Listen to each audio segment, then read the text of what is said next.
Imagine spending 30 years building a house, and I mean really building it, brick by brick. You make every financial sacrifice, you pour your absolute soul into this place, you pay off the bond. Right, you're investing your whole life into it. Exactly. And you think, finally I have something real to pass on to my kids, but then the day you pass away, someone just walks in the front door and legally takes a quarter of it. And it's not a burglar, it's the government. Yeah, it is a staggering thought. But for most South African families and business owners, it's not just a worst-case scenario. It is the default reality. Right, because you didn't know the rules of the game. So, welcome to the deep dive. Today we're looking at exactly that, the game nobody taught you.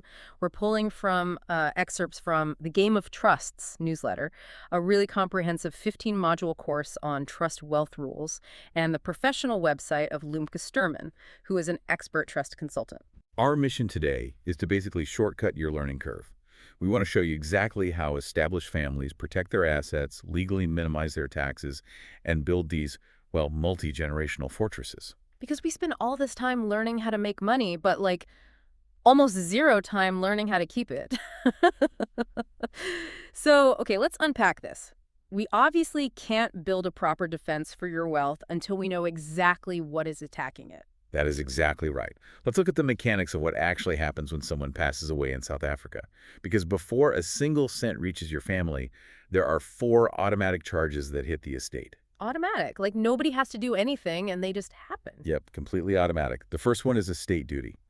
You can think of this as, well, the classic inheritance tax.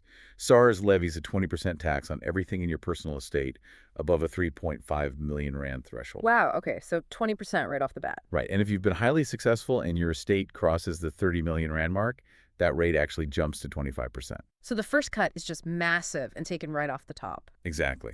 And then comes the second charge, which is executor fees.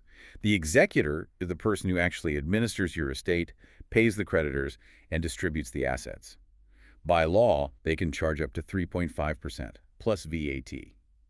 Okay, 3.5% doesn't sound terrible compared to 20%, I guess. Well, here is the critical part that almost no one realizes until it's too late. That fee is calculated on the gross estate value. Wait, hold on. Let me make sure I'm really understanding the math here, because the word gross changes everything. Let's say I own a 10 million rand commercial property, but I only just bought it, so I still owe the bank 9 million rand on the bond. Right, so your actual equity is only 1 million. Exactly. My real wealth in that building is just 1 million rand. Does the executor take their cut from the 1 million I own or the full 10 million the building is worth? What's fascinating here is that the Administration of Estates Act completely ignores your liabilities when calculating that fee. They take their 3.5% cut plus VAT from the full 10 million rand. That is absolutely brutal. I mean, the executor fee on 10 million is 350,000 rand plus VAT. That's almost 400,000 rand in fees on a property where I only have 1 million rand in equity. They're taking almost half my net worth just to do the paperwork. Yeah, it wipes out liquidity immediately. Families are often forced to sell the very assets they inherited just to pay the executor and the taxman. And we haven't even touched the third charge yet, which is capital gains tax, or CGT. Oh man, there's more. So how does CGT factor into this? Under South African tax law, death is treated as a deemed disposal of your assets. Meaning, the government pretends you sold everything on the day you died? Precisely. Because the legal ownership is moving from you to your heirs, it triggers a tax event. So if your property or your share portfolio grew in value since you bought it, that triggers up to an 18% effective tax on all that growth. That's just wild. So that's 3 charges. What's the fourth one? The fourth charge is donations tax. This is a flat 20% tax designed specifically to stop you from just giving all your assets away on your deathbed to avoid those first 3 charges. So they close that loophole too. Basically, if you just play the default game, you earn money, you buy properties, you build a business all in your own personal name, you are walking straight into a buzzsaw. You're building a sandcastle right on the shoreline, waiting for the tide to come in. That's a perfect analogy. But when we look at established multi-generational families, they don't seem to have this problem. They bypass this entirely. How are they doing it? I mean, what is the secret here? They do it using centuries-old legal architecture. The ultimate defense against these threats isn't just about finding a clever accountant. It's about building a specific 2-part ecosystem.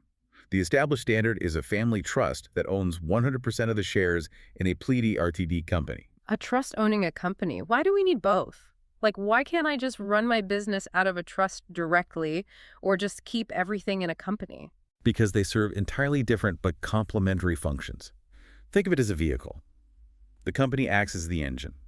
It runs the day-to-day business activities, it takes on operational risks, and crucially, it gets taxed at a flat corporate rate of 27%. Which is way lower than the top personal marginal tax bracket of 45%. Exactly. So the company is the wealth generation engine running efficiently. But an engine is exposed. If the company gets sued, those assets are at risk. Right, so that's where the trust comes in. Yes, the trust acts as the armor surrounding that engine. Because a trust is a separate legal arrangement, it is not a natural person. It never dies. Therefore, the assets held inside it never trigger estate duty or executor fees. And there's no deemed disposal for capital gains tax, right? Because the owner, the trust, just keeps existing. Spot on. It continues seamlessly across generations. Okay, I see the logic.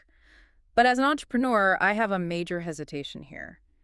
If the trust owns 100% of my business and my properties, don't I lose control of my own life's work? I mean, I need to make rapid decisions, buy, sell, pivot the business. It is a very common, very understandable fear. But it comes from confusing ownership with capacity. Setting up a trust is about shifting legal ownership, not losing operational utility. But my hands can't be tied by some legal vault. And they won't be. You can absolutely be a trustee.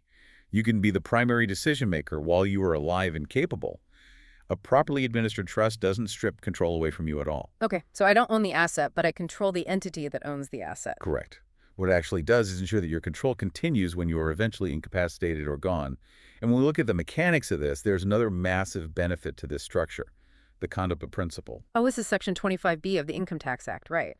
I was reading about this in the course material and trying to wrap my head around it. How does it actually work in practice? Let's break it down. If a trust retains its income, meaning it earns money and just lets it sit in the trust bank account, SARs penalizes it with a harsh 45% flat tax rate. Yeah. But the law allows the trust to act as a conduit, essentially a pipe. So you can move the money out of the trust? Exactly.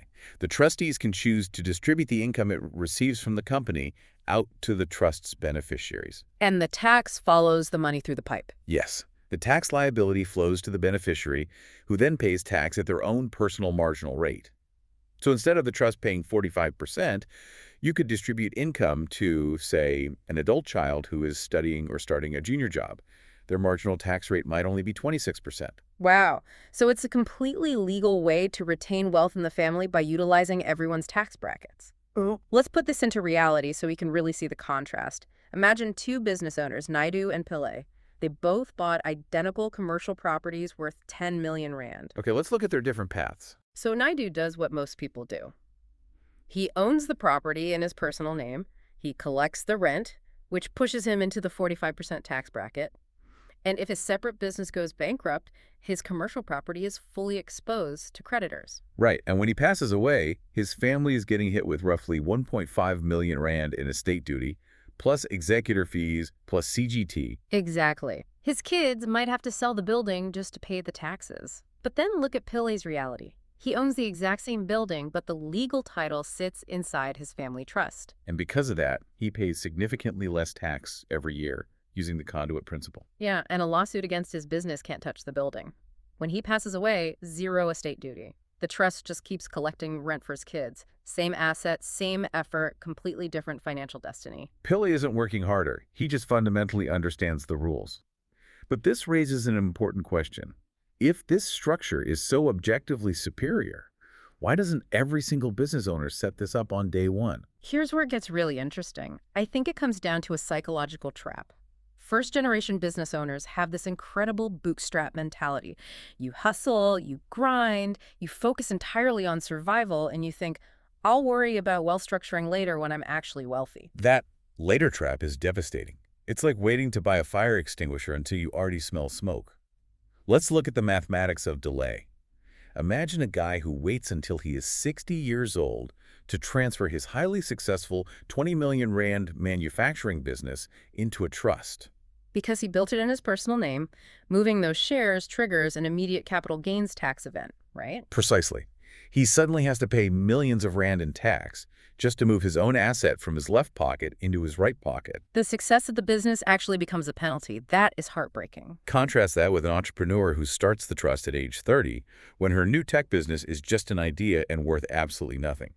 10 years later, when it is worth 20 million rand, she owes zero CGT because no transfer ever took place. All the capital growth happens safely inside the walls of the fortress. But inevitably, someone listening is thinking, okay, well, I messed up. My business is already valuable. I'll just open a trust now and loan the shares or money to it, interest-free, to avoid triggering a sale. And that triggers what is known as the Section 7C trap. It's a silent killer for the uninformed. Historically, wealthy individuals would just loan massive amounts of money to their trusts, interest-free. It was a clever way to shift wealth without triggering donations tax. But SARS caught on. So what does Section 7C actually do? Now, if you loan money to your trust and you do not charge interest, SARS views that foregone interest as a deemed donation. Wait, explain the mechanics of that. How do you get taxed on money you didn't even charge? Let's say you loan your trust 10 million rand interest-free. If the official SARS interest rate is, say, 8%, SARS says you should have charged the trust 800,000 rand in interest this year. Oh, I see. And because you didn't, they count that 800,000 as a donation. Exactly. They hit you with a 20% donations tax on that 800,000.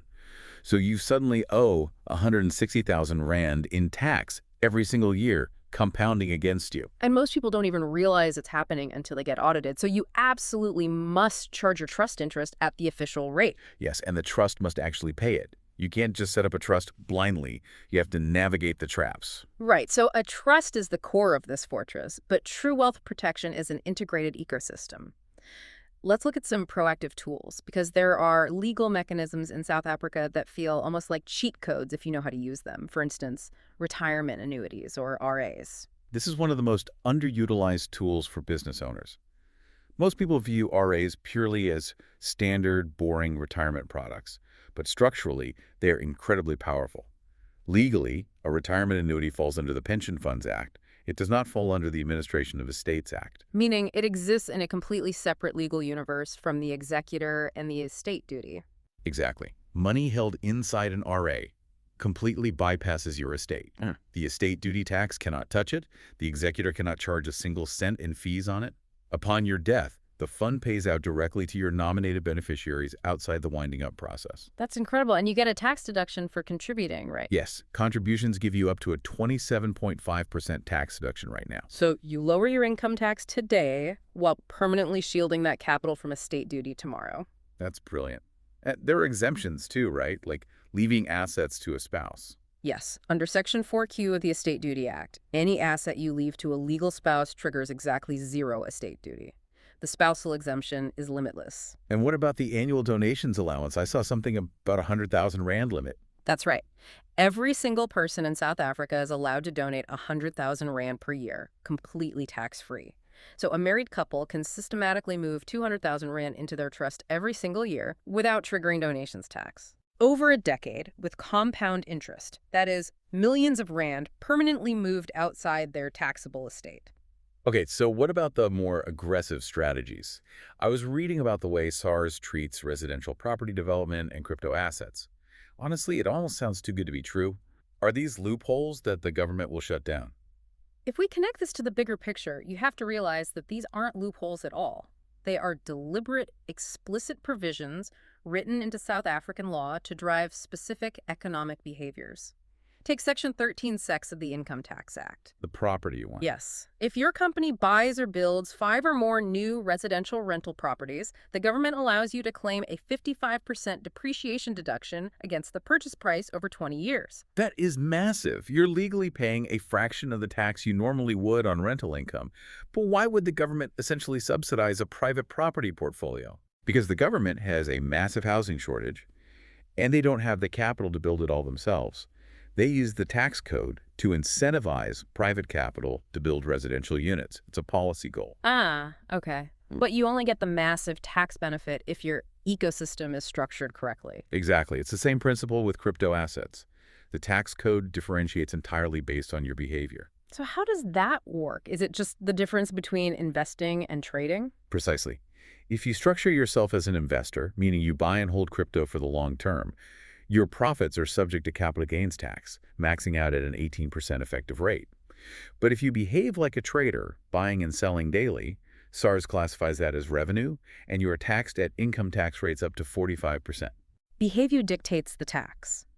So we've established that the rules exist, these legal tools are incredibly powerful, and doing nothing is basically financial self-sabotage. But if I'm a listener right now running my own business, I'm probably feeling incredibly overwhelmed. We've talked about Section 7C traps, Section 25B conduit pipes, executor fees on gross values. How does a busy entrepreneur actually execute this without making a fatal compliance mistake? Because one wrong move, and SARS classifies the whole thing as a sham trust, right? That is the exact danger, and it stems from what is known as the advisor gap. Think about the typical first-generation business owner. They have an accountant who files tax returns and a lawyer who drafts commercial contracts. But they operate in silos. Nobody's looking at the entire board. Exactly. The accountant isn't reviewing your estate plan, and your lawyer isn't optimizing your conduit principal distributions. This is exactly where a specialist trust consultant becomes non-negotiable. Lunka Sturman is a perfect example of this. Right, because her entire methodology is built around solving this advisor gap. Instead of just selling you a generic trust deed template and walking away, she operates as an integrator. Precisely. She looks at how the trust, the company, and the tax laws actually interact in the real world. Her focus is on building what she terms an asset protection fortress. And it requires actual maintenance, right? It's not just a piece of paper. It is a living, breathing legal entity. If you don't hold annual trustee meetings or if you mix personal grocery expenses with the trust bank account, SARS will pierce the veil. They will declare it a sham trust and tax you as if the trust doesn't exist. Which defeats the entire purpose of everything we've talked about today. Exactly. That's why Limca provides comprehensive solutions. She starts with a foundation audit, which is a deep dive risk analysis to show a business owner exactly where they are currently exposed. And from there, she develops an asset protection blueprint. Yes, mapping out how the engine and the armor need to fit together for their specific industry. And crucially, she handles the full fortress setup and the annual maintenance, ensuring trustee resolutions are passed, Section 7C interest is calculated correctly, and compliance is bulletproof. It's about having a partner who actually maintains the fortress walls year after year. So for anyone listening who realizes they are completely exposed right now, you really need to get a professional to look at your setup. You can actually visit her website at www.lumcasterman.com to book a call and get that personal exposure analysis. It is an incredibly positive, proactive step towards securing what you've built. It truly is the difference between hoping your wealth survives and legally ensuring that it does. So to wrap this all up, trusts and corporate structuring are not just luxuries reserved for old money. They are highly practical, entirely legal, and incredibly effective tools for any South African business owner or investor. They allow you to legally minimize tax, firewall your personal assets from commercial risks, and completely avoid those 4 devastating wealth destruction charges at death. The rules of the game are available to anyone willing to learn them. And honestly, the cost of inaction is just too high. It is. And this raises an important question that I think every entrepreneur needs to reflect on. We spend our entire lives stressing over revenue. We track every sale, we optimize margins, and we obsess over how much wealth we are building. But what if the sheer amount of money you make matters far less than the actual container you put it in? Oh, wow. That completely shifts the perspective. Think about it. R1,000,000 sitting in a leaky bucket is going to evaporate to taxes and fees before the next generation even gets a chance to utilize it. But a modest seed, a much smaller amount of capital planted inside a well-structured, compliant legal fortress, can grow, compound entirely tax-free, and become a multi-generational dynasty. So when you look at the business, the property, or the portfolio you've been building brick by brick all these years, are you just building the wealth? Or are you building the fortress that will actually keep it safe? Think about that. We'll catch you on the next deep dive.